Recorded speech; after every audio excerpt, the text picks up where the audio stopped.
So picture a photograph. It's black and white, shot from behind. You just see the smooth, pale curve of a woman's bare back. Right, the famous one. Exactly. And painted right onto her skin are these two dark, symmetrical shapes. Those elegant, swirling cutouts that you normally see carved into the wooden body of a violin. It's just such a surreal, striking image. It completely transforms a human body into a musical instrument. It really does. And I want you to hold on to that image because in 2022, that exact photograph shattered historical records. Yeah, it sold for, what, over $12 million? Over $12 million at auction, yeah. Which is a staggering amount of money for a single image. It truly redefined the market for fine art photography.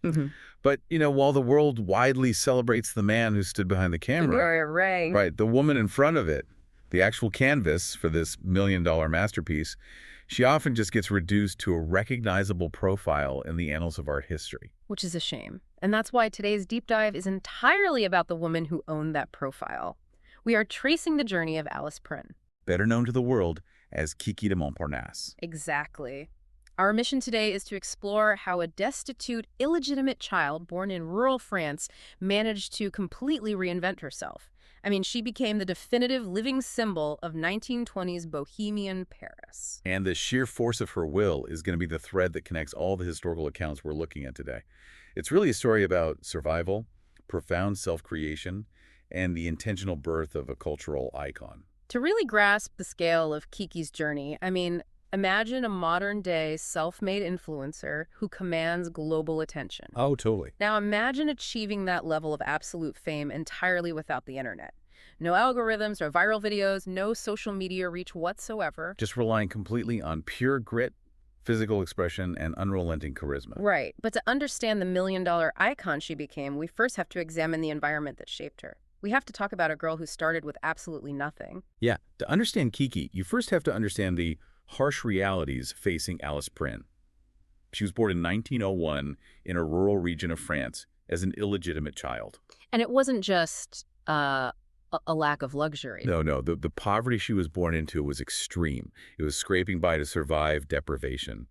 She was raised initially by her grandmother in the countryside, but by the time she turned 12, she was put on a train to Paris to live with her mother. And her mother was barely surviving herself, right? Working a brutally grueling job as a linotypist. Exactly. And for anyone unfamiliar with early 20th century printing, I mean, this wasn't just sitting at a typewriter. You were operating massive, heavy machinery. Right, working dangerously close to boiling hot vats of lead just to cast metal type for publication. That's awful. And because that linotype income could barely keep them from starving, Alice really wasn't allowed a childhood. Not at all. The moment she arrived in Paris at age 12, she was thrust into the manual labor force. At 12 years old. Yeah, we're talking deafening shoe factories, soot-filled printing shops, sweltering commercial bakeries. It was this exhausting, physically demanding existence for a child who, should have been in school. Yet even in this incredibly bleak, mechanically oppressive environment, she harbored this desperate need for beauty. She needed a way to express herself. She really did. There's a detail from the historical sources that paint such a vivid picture of her spirit here. I love this part. She would secretly steal petals from her mother's artificial geraniums, physically crumble them up, and rub them onto her cheeks to use as blush. Oh, wow. It's so inventive. It demonstrates this innate drive to decorate herself, to retain some control over how she presented to the outside world, even when she possessed zero financial resources. But that rebellious streak definitely came with a cost. She actually lost one of her bakery jobs directly because of her commitment to her makeup. Yeah, the matchstick incident. Right. She was using burnt matchsticks to draw these dark, highly dramatic eyebrows onto her face. You can just imagine a frantic bakery owner dealing with flour and ovens, having absolutely no patience for a 13-year-old girl drawing on her face with charred wood. Oh, for sure. So that constant need for survival eventually pushed her toward a totally different economy. By 14, realizing she had a striking, unique look, she secretly started posing nude for local sculptors. Simply to earn enough money to live. Right. But when her mother discovered this secret income, the reaction was explosive. That's an understatement. Her mother stormed directly into a sculptor's studio, publicly labeled her 14-year-old daughter a prostitute, and permanently disowned her on the spot. She just cast her out into the streets. Literally out on the street. I'm struggling to reconcile that reaction, though. I mean, posing nude for sculptors and painters seems like a standard, deeply ingrained part of classical art history. It does to us now, yeah. Was her mother's reaction just a case of extreme personal prudishness? Or was there an actual societal danger to a young girl doing this in 1915? That is a crucial point, actually, about the social dynamics and class structures of early 20th century Paris. If we connect this to the bigger picture of working-class survival, respectability was really the only thin shield a single mother had against total ruin. Ah, I see. For the Bohemian artists or the upper-class bourgeois, nude modeling was an accepted part of the classical tradition. But for a destitute linotypist, an illegitimate daughter taking off her clothes for older men in secret wasn't viewed as art. It was viewed as a one-way ticket to the absolute bottom rung of society. Exactly. The fear wasn't just moral. It was the threat of complete economic and social death. Yeah. So her mother's reaction was devastatingly cruel, yes, but it was rooted in the sheer panic of their social class. That context really changes the entire dynamic. It wasn't just outrage, it was terror. Complete terror. But the consequence remained the same. Alice is now a young teenager, completely on her own, navigating the streets of Paris without a single safety net to catch her. And this period becomes the crucible where her reinvention truly begins. By 1917, essentially homeless and fending for herself, she makes a radical decision. She abandons the factories forever. Right. She commits to making her living entirely by modeling for the artistic community. And along with this new life, she adopts a completely new identity. She drops the name Alice Prin and introduces herself to the world simply as Kiki. Just Kiki. And she didn't just blend into the background as a passive model, she ascended to become the model. She became the most highly sought-after subject in Montparnasse. Oh, absolutely. And we should probably set the scene for Montparnasse in the late 1910s and 1920s. This neighborhood was the beating heart of the global avant-garde art world. It really was. It was a place where traditional rules were being thrown out the window, rent was cheap, and the cafes were just overflowing with radical thinkers. Kiki was posing for absolute legends of the era. Right. Avant-garde painters like Chaim Soutine, groundbreaking sculptors like Alexander Calder. And multifaceted creators like Jean Cocteau. Yeah. But adapting to survive in that highly competitive, eccentric environment required incredible resourcefulness on her part. Oh, definitely. She had to figure out exactly what the market of artists demanded, but she always delivered it on her own terms.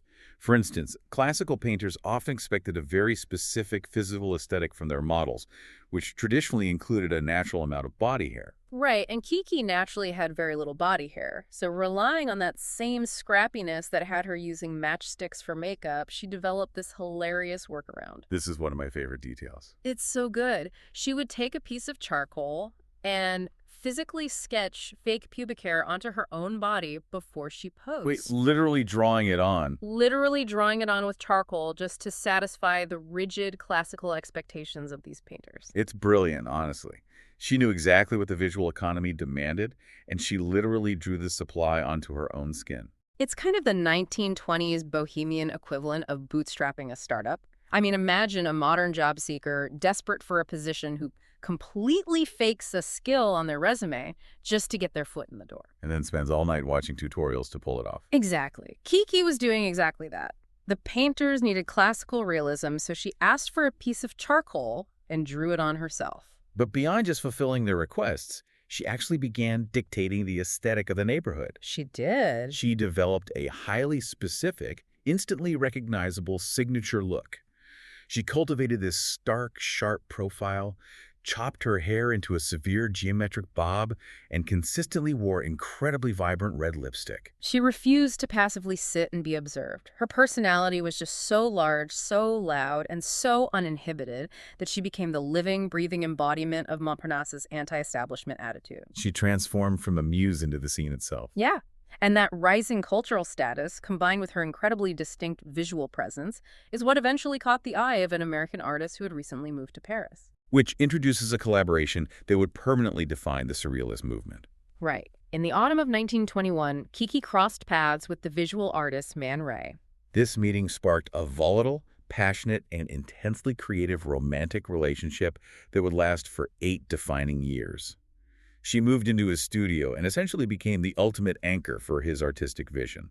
This era is where that $12 million photograph originates, right? Exactly. Together, Kiki and Man Ray generated some of the most enduring, famous images of the 20th century. The photograph with the violin cutouts on her back is their creation. And the stark, surreal, black and white portraits of her serene face positioned next to African masks. Right, those are their creation too. To understand why these images look the way they do, it helps understand what surrealism was actually trying to achieve. Right, bypass the rational mind. Yeah, the movement was obsessed with bypassing rational thought, shocking the subconscious, and turning the familiar into the strange. A common mechanism they used was objectification. Literally stripping the human form of its humanity to present it as an inanimate object, like a violin. Precisely. And Man Ray carried this obsession out of the photography studio and applied it directly to Kiki's daily life. He became utterly obsessed with controlling her public appearance. Every single evening, before they stepped out into the vibrant Parisian nightlife, he would make her sit down while he spent hours meticulously applying her cosmetics himself. He was literally painting her face every night. It was far beyond standard makeup application. Depending entirely on his artistic mood that particular day, he would paint her heavy eyelids with striking metallic copper. Or deep royal blue. Or a swirling mix of silver and jade. He dictated her visual style down to the brushstroke. Her physical body out in the cafes became a literal walking extension of his canvas. That's wild to think about. Wait, I have to pause on this dynamic. I'm trying to put myself in Kiki's shoes here. Okay, yeah. She fought tooth and nail to escape grinding poverty. She survived homelessness and boldly declared her own independence in a brutal city by letting Man Ray dictate her daily appearance. By sitting there while a man literally paints her face before she is allowed to go out in public. Wasn't she surrendering that hard-won autonomy?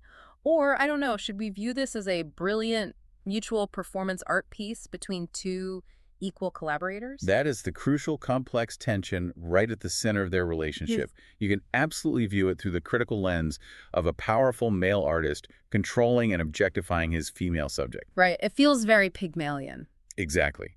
He is treating her flesh as his property, claiming ownership over her public image in a way that is a man molding a woman to his exact specifications. That dynamic of control is undeniable. But there has to be more to her side of the equation, given everything we know about her rebellious nature. Precisely. We have to respect Kiki's agency and her deep understanding of the Bohemian economy. She was not a passive victim in this daily ritual.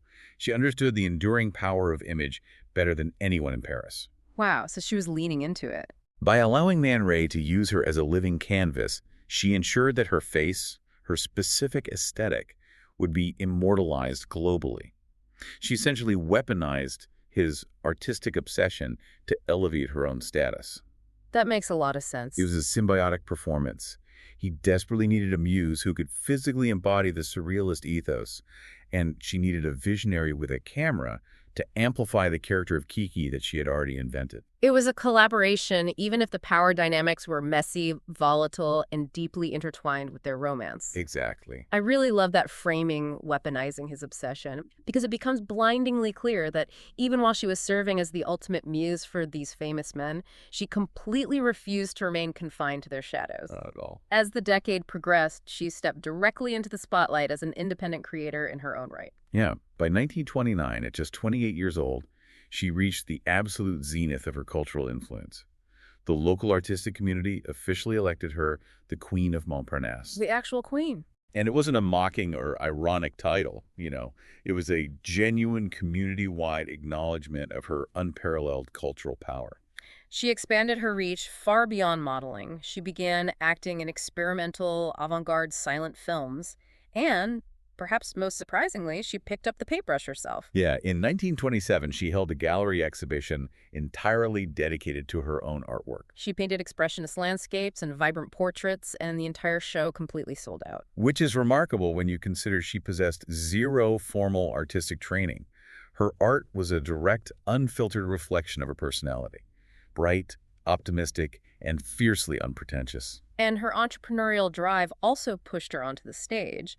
Moving into the 1930s, she owned and operated her very own cabaret venue. I would have loved to see that. Right. Picture the sensory experience of that cabaret.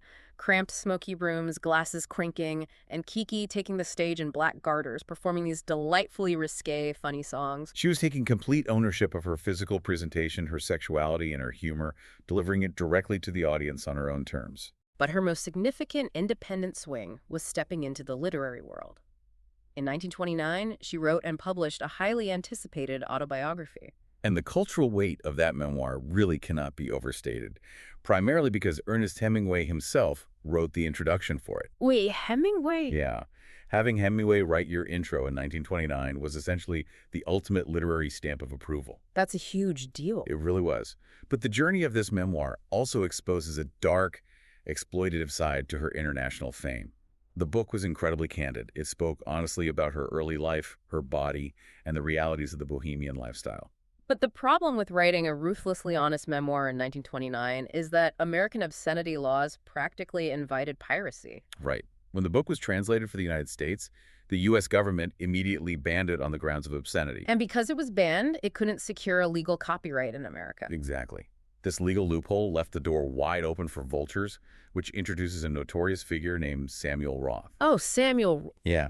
He built his career on publishing pirated materials.